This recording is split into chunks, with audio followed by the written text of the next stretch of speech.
Assalamualaikum guys, jangan lupa subscribe, comment, like, and share.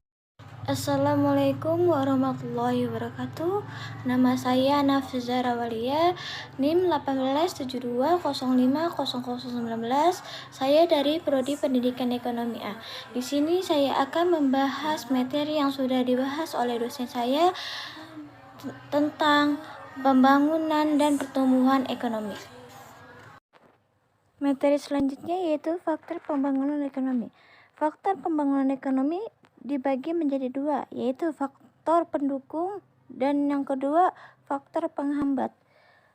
Adapun faktor pendukung, ada beberapa faktor pendukung dibagi menjadi empat. Yang pertama, kuantitas dan kualitas penduduk dan tenaga kerja atau SDM. Dan yang kedua, tanah dan kekayaan alam atau SDA. Dan yang ketiga, kepemilikan barang modal dan penguasaan teknologi.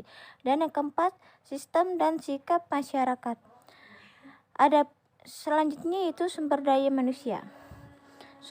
Manusia merupakan faktor produksi paling penting dalam pembangunan ekonomi, mengingat peran manusia dalam menciptakan teknologi baru. Selain pengembangan teknologi sudah ada, selain itu peran penting manusia tersebut adalah dalam hal mengorganisasikan faktor-faktor produksi lainnya. Itulah mengapa agar pembangunan itu berhasil, maka kualitas sumber daya manusianya perlu ditingkatkan.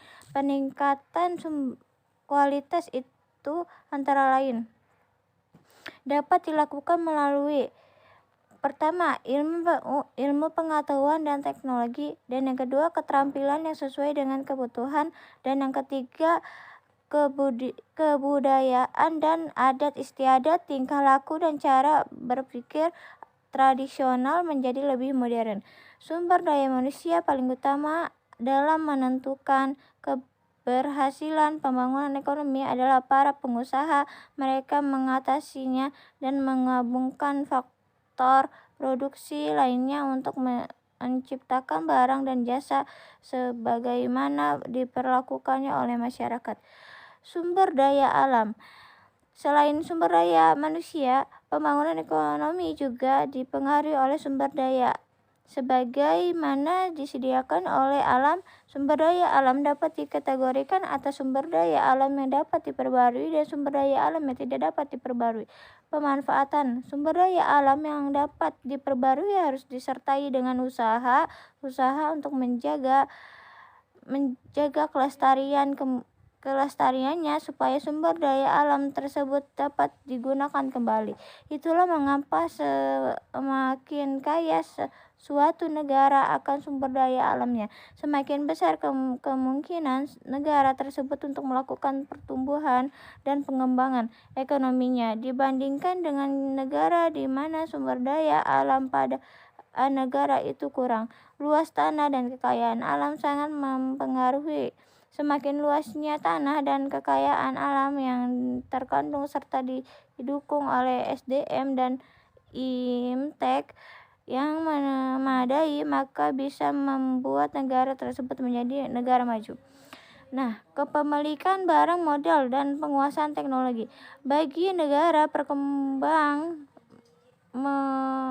kekurangan modal merupakan satu masalah yang harus dipecahkan. Jika pendapatan per kapita pada satu negara itu rendah sekali, maka negara tersebut akan mengalami kesulitan dalam mengadakan pembentukan modal. Pada negara-negara maju, sekitar 10-20% pendapatan disisihkan untuk akumulasi modal. Sementara itu pada negara-negara berkembang hanya 2 sama dengan 5% saja yang disisihkan untuk tujuan itu. Tabungan yang demikian kecil itu hanya cukup untuk menyediakan perumahan dan peralatan lainnya yang sederhana, sehingga yang tersisa untuk pembangunan sedikit sekali. Lebih jauh jika tabungan pada negara-negara berkembang itu rendah, maka negara-negara tersebut akan menghadapi lingkungan setan kemiskinan yang sulit diputuskan. Tabungan yang rendah akan menghambat pembentukan modal dan tidak memungkinkan untuk meningkatkan produktivitas. Sementara itu rendahnya pendapatan dan demikian selanjutnya sehingga mereka lingkaran setan kemiskinan bagi masyarakat. Jangan lupa subscribe, komen, like, and share.